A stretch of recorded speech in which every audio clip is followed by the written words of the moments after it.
Aici Chișinău, podcastul Mai Departe. Astăzi discutăm cu Tom Fleming, care este un expert din Marea Britanie care a venit în Moldova și o să discutăm în engleză.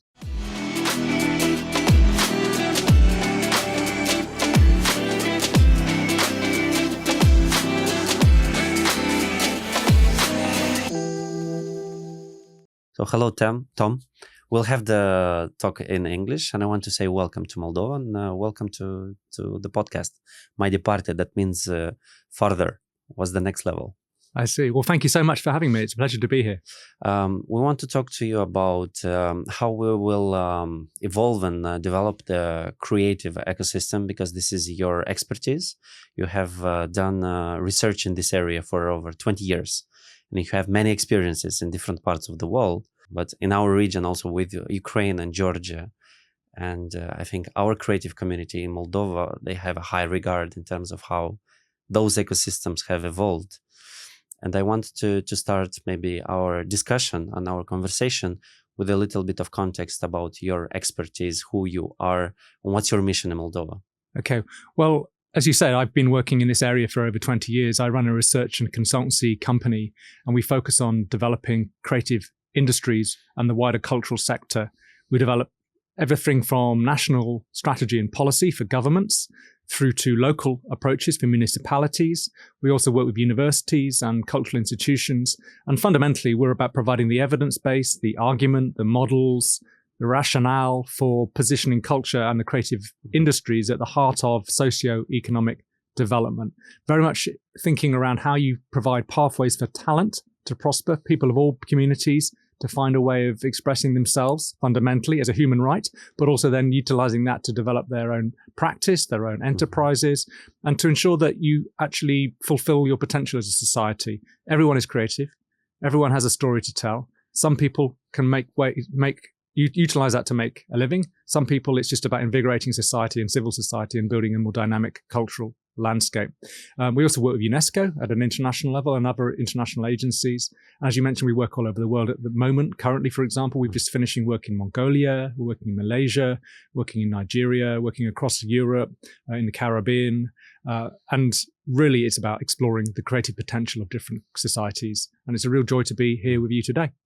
And what's your mission in Moldova? What are your targets for our market? Yeah, so my role is to provide some critical expert advice and to inform the development of the Creative Moldova program. So this is a national development program which is about supporting the creative industries to play a central role in a more diverse and sustainable economy, but also to play a symbolic role as a youthful, optimistic, enterprising nation which champions creativity and is underpinned by a commitment to culture. So I'm helping in terms of advising on different models, on benchmarking with other countries, and providing some strategic building blocks that I hope the government, working in partnership with the private sector, can support so that Moldova can develop a long-term strategy for its creative industry sector. We like to tell about ourselves that we are a creative nations. This is something that Moldovans do. But when we are looking at the numbers, there are only 10,000 people working in the creative sector in around 2,000 companies. And if we compare it to Estonia, that's a smaller company, we have 5 times less companies and 10 times less people that work in this sector, in the creative sector. In Estonia, this sector accounts for around 3% of the GDP. In Moldova, not that much. Why do you think that happened? Because they have this leap not only in terms of the technological development, but also in the cultural and the creative sectors as well. Yeah, I think there's a few things to consider here. Probably, first of all, you're underestimating how many people are working in the creative industries. The creative industries is disproportionately a micro enterprise or a freelance sector. Yeah. And obviously, if you're a freelancer in Moldova, then the likelihood is that you're not even being measured. And you're having to work within the grey economy. And in Estonia, this taxation and registration process is very simple and accessible. And basically, they're counting all the freelancers. And the freelancers are critical to the overall competitiveness and the innovation of their creative industry. So that's the first thing, I think, to consider. The second thing is that they have benefited over the last however many years as being part of the European Union, which has brought with them a significant investment in terms of structural funds for infrastructure. So renovating the physical infrastructure, but also renovating approaches towards creative education, towards entrepreneurship development, technology transfer. So they've benefited from significant investment, and that's obviously also unlocked investment from the national government in Estonia. But critically, I think as well, it's provided them with strategic relationships, being part of networks and programs at a European Union level, which has accelerated their growth quite dramatically and enabled them to build partnerships with their colleagues and their communities in the other Baltic states, but also in Finland across the water and also the Nordic countries as well, significantly. So they've benefited from being part of that community. And then I think that there are other things to consider. So the relationship, for example, between culture and technology is something that the Estonians have really exploited. So the 3% GDP is probably an underestimation in some ways there, because there's a lot of content that is created and a lot of innovation that happens within the creative industries that then spills over into the wider ICT sector. And there's a level of interdependence there. And the ICT sector in Estonia is much more than 3% of the GDP. So I think that's worth considering as well. And then another point around the spillovers, and I think this is relevant to Moldova as well, is around the relationship towards things like tourism or the visitor economy, and the way that they have positioned creativity, whether it's through festivals, through linking their heritage, through to contemporary design, through to a whole range of different factors that have helped them to build a set of experiences that have been attractive to different kinds of tourism. And actually the festival sector has been really key there as well. So things like Tallinn Music Festival was just really, really key for the industry, but also it's a great cultural tourism destination for people who are interested in independent music. So having that whole kind of ecosystem-wide approach has been really relevant in Estonia. In Moldova, you have the potential to do that as well, albeit in a different market circumstance. And obviously the EU relationship is still emergent, but obviously that's going to take you into a different game. Yeah, I think one similarity that we had with Estonia, and we still have it, is the fact that for us, Moldova being a small market is a real challenge. And if you want to produce something here, and if you address only the local market, you're doomed, basically. So basically, I think they understood it really early, because they had even a smaller market.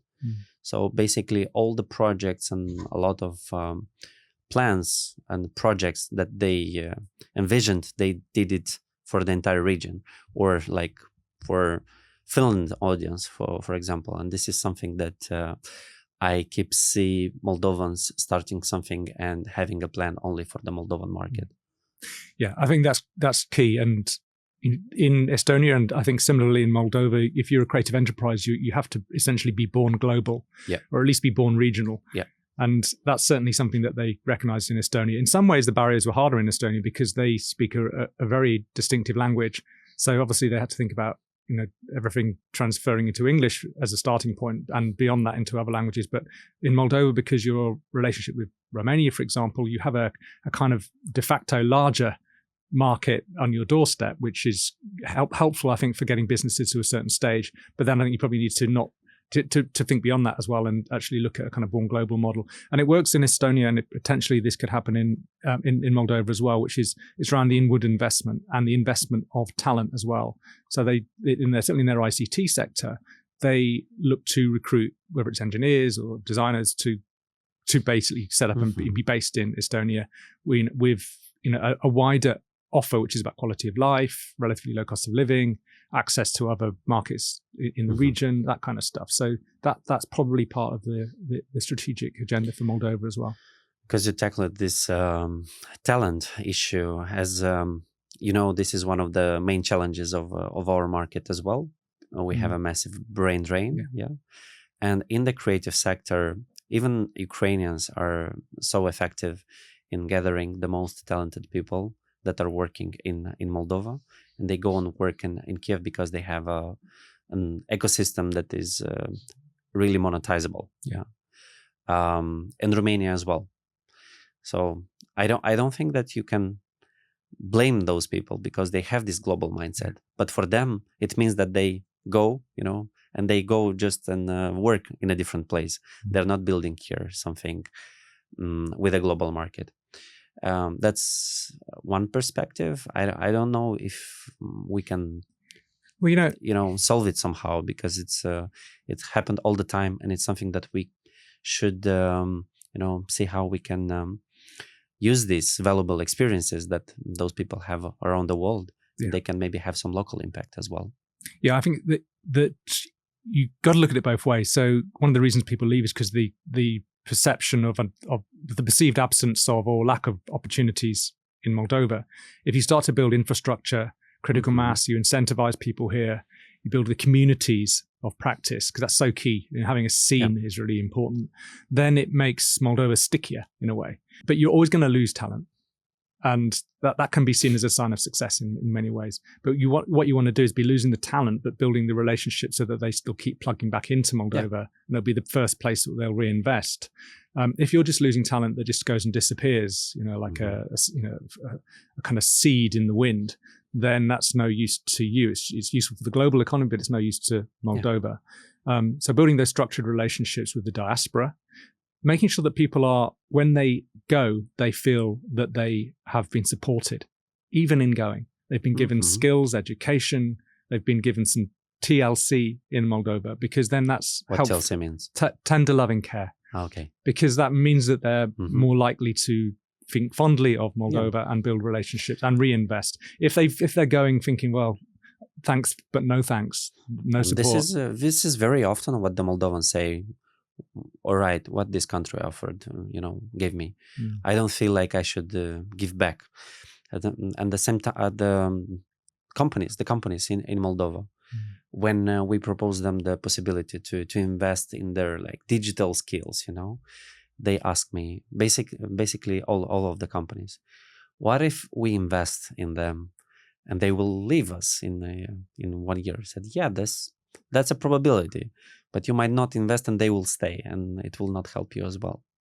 Yeah, and this is a bigger picture thing. Obviously, it's very hard for companies to see that bigger picture because of the cost implications, and you want to keep your best talent, and that's where the state can step in and working in partnership with the private sector, and also where if you can find ways of building structured relationships between Moldovan firms and other firms in other countries, then you can have knowledge exchange, you can have talent going both ways.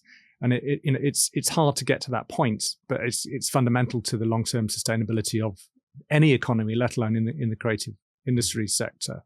And I think this is where the cultural sector can come into play as well, because the cultural sector provides the kind of seed base for so much creative industries activity. And one of the things that you can do is actually build structured relationships with cultural institutions in other countries. So you get that kind of institutional relationship building, which in turn can help in terms of talent development.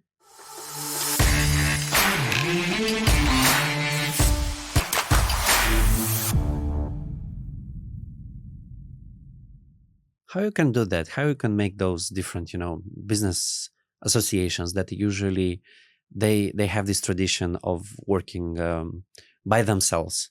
We don't have a culture of collaboration or finding, synergies or creating alliances for a bigger purpose. How you could actually make that happen in a practical way? I don't know. I mean, it's every culture is different. I mean, I think there are models that you can utilize, and you can point to where there's good practice, and you can incentivize, and that's a key word here. So everybody has a comfort zone, but the magic kind of happens outside that comfort zone. And you've got to incentivize people to get to that place where the magic happens. So things like research and development or R&D programs in creative technology, having things like summer camps for creative exchange and community building, supporting the development of networks. So actually, B2B networks, brokering relationships. A lot of countries have these kind of intermediary models where you have a development agency. Sometimes they're based physically in a hub. Sometimes they just work across a city or a region or a country. And their whole role is to be the kind of network navigator, the broker that connects people, creates the spark, so that it's not the companies that are having to do that heavy lifting. They find themselves kind of by magic almost in these networks, in these events. They find that it becomes a habit that you're exchanging and you're building relationships with one another. And you start to see the benefits of that. Yeah, absolutely. Ultimately. When you create a space where you can collide ideas and maybe different activities, people find these partnerships somehow useful for them. They discover it ongoing. It's not something that you can design, because I think that very often the companies in Moldova are incentivized to become part of a community, to have access to funding, because this are the rules. You have to create this association if you want to receive funding, or they have some problems and they want to solve those problems. But not very often in Moldova you see this kind of alliances built around a vision, around a dream, for at least for the ecosystem, if not for the country. That I think this is about finding the people, and I know that they're here because I've met some of them already. Finding the people who are putting in that extra, passion and commitment towards making the ecosystem thrive, and give them the keys, give them the space, give them the platform, give them the investment to make that happen. I think that's exactly what happened in other countries. It's very hard from a top-down perspective for a state to drive the creative economy. It has to be in collaboration with enterprise and the civil society organizations. It's interesting you said that you've met also this type of people, because it resonates very well with the message addressed by our president at the United Nations, where she said that we have champions, but they need support, This is one perspective. It's a very good one, because when you have a couple of success stories, you can also motivate other people to follow the same path. You cannot only expect, to find people that will only go off the beaten path. You need some, formulas, or you need a path that people will know that they will follow. What might be, the things that our government don't see yet, but they should pay more attention. It's about trying to make the landscape as easy as possible. Not easy so that everyone's on easy street, but actually get rid of some of the friction. So the friction around taxation, in terms of it being, in terms of having a flat rate for some parts of the creative industries, the digital part, but not for the wider creative value chain. That's challenging. The challenge around being a freelancer and being able to register and having a simple approach towards managing your finances, and again, in terms of taxation, also investment. So that's another obvious thing that creates an unnecessary friction. Where we are today, the importance of actually building physical infrastructure, where there's a kind of coordinated approach towards the development of a creative district or a campus or a facility. We have Art Core, Media Core, we have ICT part, they're brilliant. So what we do to build from that those examples. Regulation to reform the education sector. So you start to build long-term arts and cultural education from primary school upwards, but also in the higher education sector. You build stronger relationships with industry. You build opportunities for industry best practice to be taught and engaged with in the academy. You build spillover projects for innovation that links research in the universities to what's needed in industries. You basically create this kind of enabling environment that can support creativity to flourish, and give people who have got that energy, that zeal, who are doing so much despite all of the challenges, gives them just even more space and freedom to make something amazing happen. It looks like a lot of effort and like a big cost from the government. What they will receive if they actually will pay more attention to developing the creative sector. Well, it's like in any sector. It's like if you're in government, everything's a lot of effort unless you can see the bigger picture. And maybe there is a fundamental challenge in terms of how you incentivize state officials to be able to do something extra and do something new, rather than doing something that they've always been doing. And this is a challenge everywhere, obviously. I think that you've got to look at it in longer term in terms of tax revenue. So if you're building and diversifying your economy, then the creative industries can actually be a net contributor to GDP, fundamentally, as they are in other countries. Even if it's only 3% of the economy, that's still a significant part that is currently you're missing in terms of your tax revenue. So that's one very government way of understanding what success might look like. Obviously, there's an employment opportunity here in terms of building sustainable opportunities for talent to find jobs and create jobs, and meaningful jobs that actually attend to our social needs as human beings as well as our financial needs. There's also what we horribly call the spillover effect paradigm, which is, you can look at it in terms of the brand of Moldova. It's soft power. It's a relationship in terms of cultural diplomacy. but also in terms of how that relates to things like tourism, inward investment in other sectors. I mentioned Estonia, how the creative industries actually has been quite key to getting inward investment in other sectors. Look at it in terms of how you make your agricultural products and certainly your wine seen as more contemporary and appealing in other make them more marketplaces. competitive as well. Exactly. So there's all of those different areas, but fundamentally for a government, it's about employment, tax, revenue, civil society, and a society that's at ease with itself. Yeah, absolutely. The jobs, we have an opportunity to increase at least 3 times, maybe the people working in the sector. Yeah. It's the additional revenue for the budget, but I think it's the positive impact as well on the general feeling of living in Moldova as well. Because some places it still looks a little bit gray, and we are a small country, and actually with not that much effort, you can create spaces that are already happening in this city, specifically Chisinau, because my mom lives in Brussels. She returned today to Brussels after a couple of days in Moldova, and she noticed that the city is changing, and the center is very livable now. You can actually have a walk, and people like having walks in Chisinau. I think it's also the creative sector that can make our city more attractive, so people will not be like general comfort that you mentioned, super motivated to escape this place. At the same time, I'm very often considering how attractive is our country for other people. For example, Russians right now are going a lot in Georgia, in Kazakhstan, but let's not talk only about Russia. We are very, very close to Turkey, or there are people in Central Asia who can find a lot of similarities with our culture. How open is the society, and how the creative sector can make their life easier with the soft landing working here? Because you also mentioned about the attracting talent, not only retaining it. Yeah, well, it's a long game, but I think as a small country, particularly one that has this, a relatively young country in technically in recent times, but also somewhere that can kind of project this youth and enthusiasm. And we keep going back to Estonia, and there are other examples, I promise you, but actually somewhere that can turn around its profile, or even its lack of profile. Maybe that is to Moldova's advantage as well, is that not a lot of people have any thoughts about Moldova, which is really challenging. But actually that can be an asset, because you can kind of populate that blank canvas with all sorts of positive meanings. There's a lot of space of opportunity. Exactly.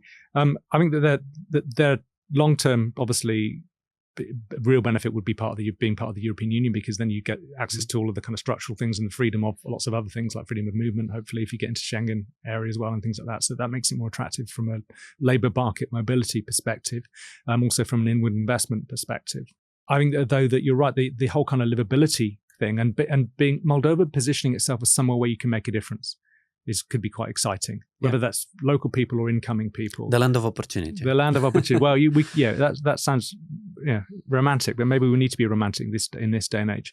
But certainly, there's another cliche is being a big fish in a small pond, and the level to which, if you're an entrepreneur coming into Moldova, you could be given the kind of status, the platform, access to programs around skills, investment, brilliant facilities, all of these kinds of things, which you wouldn't get, frankly, if you went to Brussels or where I live in London, for example, then, where you might just disappear between the cracks.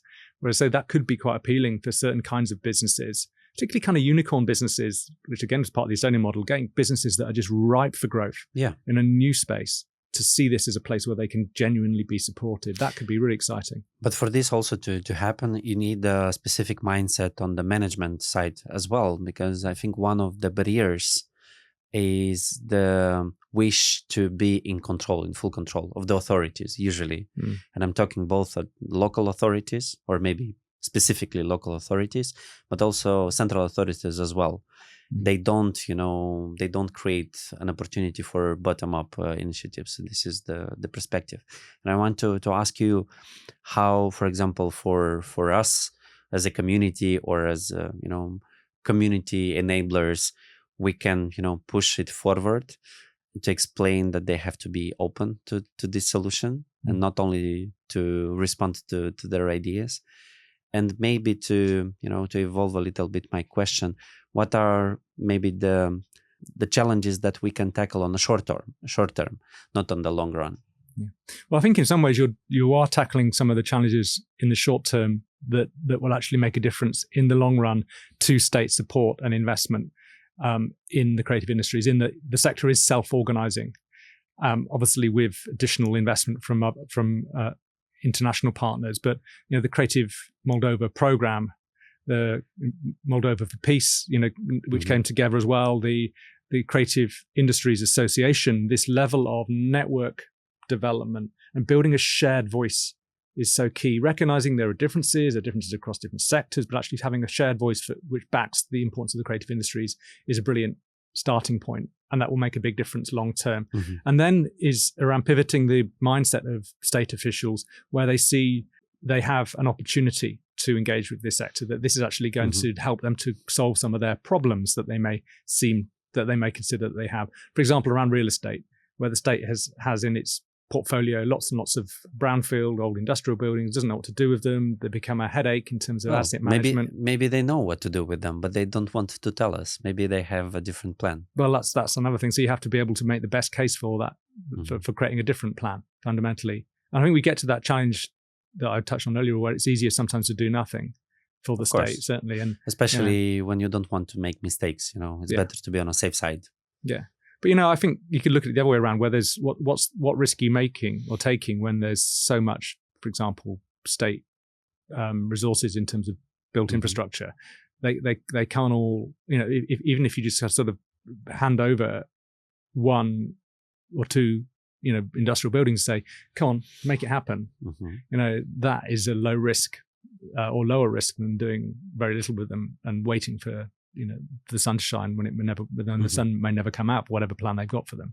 So, I think that needs to come into play. But the risk is reduced when you see a sector that is so motivated and is working professionally and working together and is actually providing a new narrative for the country. I mean, that for me is an irresistible thing for Moldova. Yeah. And I think this is something that right now during the war in Ukraine, we can all see happening with this story that, finally replaced the narrative of Moldova, one of the poorest country in Moldova, to Moldova, a small country with a big heart. That's an opportunity to basically rebrand our country. Definitely. Yeah, absolutely. And that's where, whether it be Jamaica in the Caribbean or, whether it be the Philippines, where there's some interesting stuff going on in the creative industries, that it's that kind of freshness of perspective and a can-do attitude, I think, that comes through.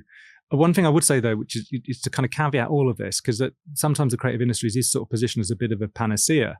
Of course, it's not, and it's not easy. And it has to be underpinned by a really strong investment in culture and the arts. This is not separate to arts and culture. This is part of a wider landscape. And so supporting a diversity of cultural expressions, enabling artists to make sustainable livings, renewing the cultural infrastructure, whether it's digitizing the film archives or creating contemporary art spaces. These things are really important as well. You can't just do it by supporting tech SMEs and hoping that will change the direction of the country. But what you're saying is basically meaning that those people suddenly they have to become innovators, and they have to see a lot of opportunities in ways they did not see it before. The policymakers, you mean? Yeah, because they still have this, again, like top-down, maybe a Soviet-influenced approach where the governance means, an order that you receive from your boss and you have to execute instead of, trying to find those opportunities or to create them. Yeah, and, that's why things can change quite quickly. The political class here today is not anything like the political class of a generation ago. And you just need some visionaries who just get it and will go with it, and then we'll make things happen. Then you need to tend to the structural stuff. So having things like special purpose vehicles, which kind of have the agility that government does not have, even in, I don't know, New Zealand or Canada, you need these special purpose vehicles because government's too heavy. These are institutions like private institutions. Those are NGOs, think tanks. What are their forms? Everything above. Even universities setting up their own research institutes or create or incubator programs, accelerators, these kinds of things. In Estonia, let's go back to Estonia. They set up this whole creative incubator program, Tallinn Creative Incubator, Tartu Creative Incubator. I think there's a space in Narva now or something like that. So actually just having these local hubs that are linked to the university sector, linked to the private sector, and they provide a kind of soft landing for emergent creative enterprises. They provide them with skills base. They are linked to structured investment from the state, but also networks of investment from potential business angels. So you're just nurturing from that kind of element. But that's only one part. At the same time, they're growing the festival sector, in contemporizing your cultural asset base, your museums, your galleries, linking to cultural tourism in terms of the way that you create products and experiences and narratives. So all of these things join together. But it's very hard for a government to do that. Government can be the enabler, so they can look at investment, regulation. They can, open the doors. Exactly. This is the best thing that they can do. But they are not the professionals to actually run it or implement it. Nor would they. Why would they want to do that anyway? But their KPIs are about growing the economy around. They could want to do this because they want to have control, or they think that they know better. There can be different answers. But talking about Estonia, what I discovered there and what I liked at projects like Storytech, for example, is that there is a very strong private support for this type of initiatives. And this is something that we don't have here at all, because people... we said like we have recession, we have crisis, and basically no one wants to really invest for the long run. They want to only cover their gaps and holes they have in their communication budget, for example. How you could motivate the private sector to be involved, to get involved, and to support this type of initiatives. The context is key here, and I think in Estonia, their Chamber of Commerce, for example, the way that businesses work together, the kind of corporate sector, if you can call it that, in Estonia, they're much more closely aligned. They speak much more collectively, and they engage more collectively with government. So it's easier for government to talk to them and say, "How about you working in a whole range of other areas?" than it would be perhaps in Moldova, which is more kind of, I don't know, it's less cohesive as a private sector. Let's put it like that. In Estonia, I think it was easier to build shared terms of reference between corporate Estonia, the government of Estonia, and this kind of emergent sectors, whether it be ICT, whether it be tourism, whether it be creative industries, and then being able to meet them halfway. So in terms of the investment model, I mentioned the European structural funds and other things, actually finding public-private partnerships where there's a mutual bottom line for larger companies to work with government. That can be in real estate. I mean, there's lots of great examples. Something like the Rottaman district in Estonia, in Tallinn, where you basically got a mixed-use development, which is underpinned by kind of a broadly cultural or creative element, but it enhances the bottom line for the housing developers and for the commercial tenants who are based there as well. So you may, I think, did you use the word placemaking? Or certainly, if you didn't, then maybe we should talk about that. But there's an opportunity to think about the kind of urbanism agenda certainly in Chisinau, and how you could get kind of interesting public-private partnership going that starts to create a different kind of cultural landscape as a way of re-engineering the city, where you can combine the interests of real estate with the interests of the cultural sector and the interests of government in terms of developing a more livable city, a more attractive place, and also building the creative industries as a part of the economy. So you're looking at these kind of triple bottom lines all the time in terms of how you negotiate and navigate the different kinds of partnership.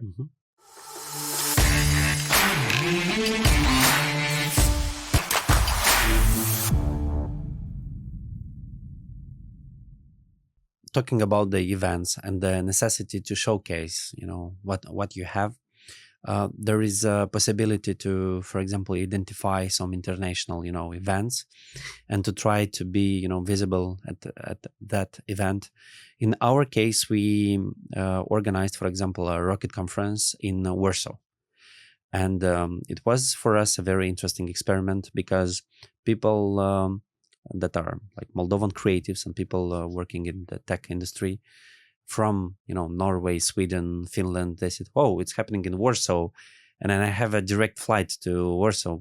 And I think we had like 30 Moldovans like this traveling specifically for the conference because they knew it from Moldova.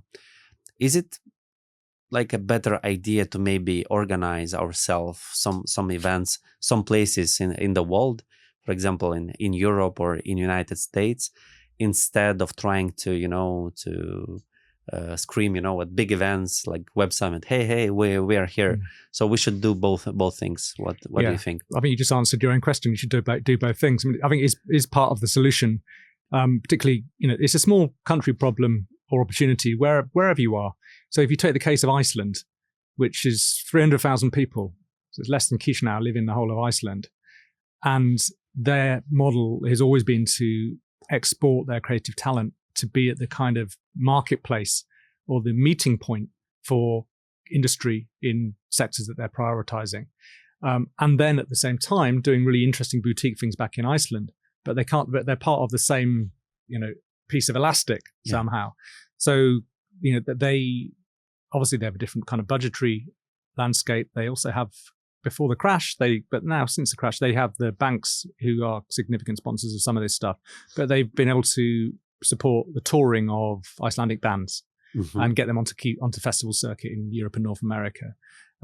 They've been able to position themselves in terms of design and also leverage the wider Nordic kind of design brand, where you get this kind of collective affinity with Nordic countries around design. And then they have things like Airwaves Music Festival back in Iceland, where they're selling not just the opportunities to see up and coming talent, not just a place to network as music managers or labels or whatever, but also a place to go to a hot spring and unique cultural experience going alongside that. And obviously in Moldova you could have other kinds of unique cultural experiences to bring people back here, but you need to be out there to bring them here. Yeah. And these things to be serendipitous. You need the visibility and the exposure. Yeah, and I think you can be quite interesting. You could be quite maverick as well. You can be playful. Don't take yourselves too seriously. Be fun, youthful, disruptive in these kinds of international marketplaces. People are bored of each other, but they're not bored of Moldova yet. So you can do some quite interesting things there that then in turn bring people back to Moldova, because they suddenly go, oh yeah, they were lovely and they were fun, and let's go and check out what they're doing. They've invited us to go and see what they're doing in Moldova. The way I see it, I can make a parallel from the technology IT sector. You can have a front end, something that's happening internationally, and a back end, a back office, something that actually make it work, and like a factory that actually produce this value and interesting, that will not make it boring. Exactly. And I think this is a kind of challenge of smallness everywhere. And we've done a lot of work with municipalities, and we're currently working with a city called Aveiro in Portugal. I think they might be speaking at the tourism conference on Thursday, but they have this project called the Ideas Box, or I think maybe they're changing the name of it now, but it's essentially, they want to be a hub for interesting, innovative ideas which are forged out of transdisciplinary collaboration, where the arts or creativity are a key element to it. And to be a sort of setting up project space or inviting people to come to that city to try stuff out, a bit of a kind of ideas lab thing, whilst also they're part of, and they're activating networks of activity, and they're making themselves visible in international symposia and trade shows and things in other parts of Europe, and trying to position themselves as a kind of responsible custodian of innovation in creative practice for a wider landscape for Europe as a whole, and saying we've got a role. We're not even if we're little, we can still contribute actively to this process. And I think Moldova, obviously as a country, can do that even more so. We talked about the challenges and the advantages of our country, but where do you see the opportunity of Moldova? Because you can compare it to different spaces. Did you find anything specific or unique that we can, somehow leverage in this sense? I'll probably answer that question better in about 72 hours because obviously a lot of our work's been undertaken at a distance. But I think from the conversations that I've had, there's a range of different areas that come through. One is, I mentioned this kind of youthfulness, this openness, this optimism, which despite everything, despite crisis after crisis, is, there's a kind of durability to the optimism, which I think is actually really maybe key. You've also been lucky being exposed also to a certain part of a community that's its optimist, but it's not the same in the entire country. Sure. But you've got to go where the positivity lies, and then hopefully that lifts Mm-hmm. the whole society. The second thing is, I think that there's obviously a relatively high level of digital exploration. I think that comes through, I don't know whether it's a cultural thing or whether it just comes through this kind of relative smallness, maybe a sense of being on the margins. I don't know. There's an embrace of ICT with post-production. Extended reality, is really interesting. Some of the stuff that's coming through here, gaming. So there are levels of specialism. And also, I think there's a kind of values system as well. So people have talked in fashion and design. There is this kind of commitment to sustainable design, ethical fashion, circular economy.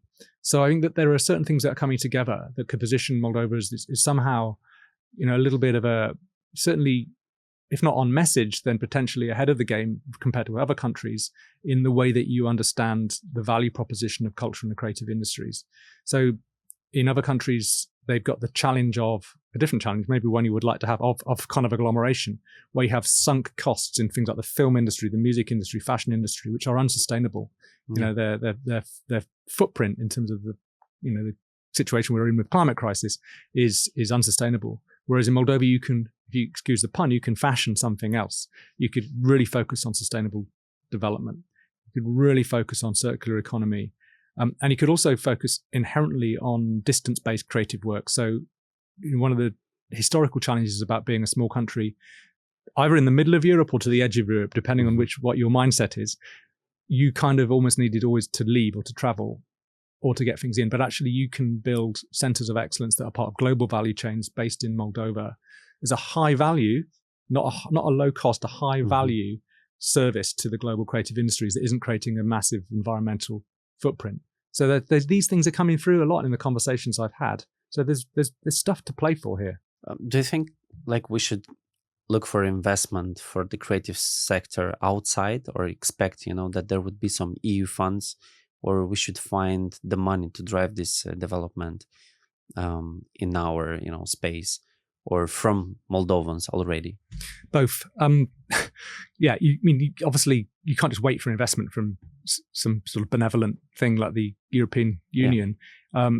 But obviously, the more you can demonstrate that you have this kind of structured, strategic approach, the more likely you're going to get that kind of investment. I do think that you should be focusing as well on obviously building both domestic philanthropy, but also international philanthropy, either from the diaspora, but that might be challenging because your diaspora hasn't got the kind of wealth profile of Lebanon or Armenia, for example. But there will be people. But still, we have excellent success stories that are coming from Moldova. Unfortunately, they are not that motivated, and nobody told them that they don't need only their money, but their expertise, their network, their know-how. That's the thing, is about building those nurturing relationships where they're not just seen as a kind of cash cow. Exactly. And that probably needs to happen. And it goes back to the point I made about giving people the keys, actually, that sometimes, certainly, actually, I mentioned Armenia. Armenia, there's, in a Centers for Innovation and which are incubating creative ideas which are run by philanthropists. So actually, that could be part of the solution here as well.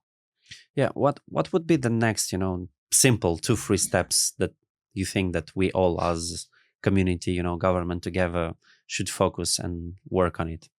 Okay. Well, the first is a really boring one, but fundamental, which is around reform to regulation. Yeah. Tax. So it's making the legal component. Make the legal component, and that's you get an army of experts to sort that out, because that's kind of that needs to be that's fundamental. The second thing is around talent support. Okay. There's a long game there, which is around creative and cultural education, but the short-term game is about providing accessible, affordable training, skills development, business support, entrepreneurship support, and then the third is about showcasing and nurturing the community. Actually, there's a fourth, which is normally in consultancy, there's 3, but there's going to be 4. But this is about things like festivals, networks, the Creative Moldova brand, the program, building that whole kind of community is going to be really key. The fourth actually does go back a little bit to infrastructure, and just because of where we are today, it just reminds me of the importance of this. And actually having spikes of creativity in the centers of critical mass. Think about Chisinau itself as a kind of creative city. and what would the components of that look like? How could, for example, Chișinău become, I don't know, a UNESCO city of digital, of creative media? What would be the building blocks for that? So they see the city as a hub, but then actually think about the spaces for creative production and consumption that can co-locate, as you see in cities across the world, and utilize your industrial heritage landscape as part of that. Utilize where there's stuff that's state-owned that could be unlocked for relatively little cost. All that kind of thing can come together. You said a little bit before that it's a little bit romantic, but I think it's necessary, to have a big dream, like a big vision that will actually incentivize and inspire people, that will make them feel part of a big, game, a big plan. Because right now it's like, okay, let's move slowly. We're still moving, but not that fast. But look, we're still moving, I'll give you the example of, for example, I'm not sure if you know or visited Chișinău Arena. No, not yet. Because it's like a massive infrastructural project that was funded by state money, and it can create so much, a wave, of positive influence for the creative sector. But, we still lack some ingredients to make it work, because there are, maybe some schemes, some untransparent things behind this, and it complicates things. So more transparency and more openness will only contribute to the development of the sector. Yeah, absolutely. And I think these are structural challenges that you probably that are hard to reform and to turn around. But yeah, having kind of openness, transparency, building trusted communities with a shared sense of purpose is really key there. And that I've worked in lots of cities where you have large scale capital development programs, whether it's new arenas, new opera houses, but they're kind of the ones that succeed are founded in a sense of shared vision and purpose, kind of creative master plan for the city, or they're not kind of just kind of places where the historic challenges are played out. They have to have new models for them to succeed and to deliver value. These are, I think, structural challenges that you have in Moldova. You asked me what were the things that you should prioritize, and I mentioned regulation, tax, etc.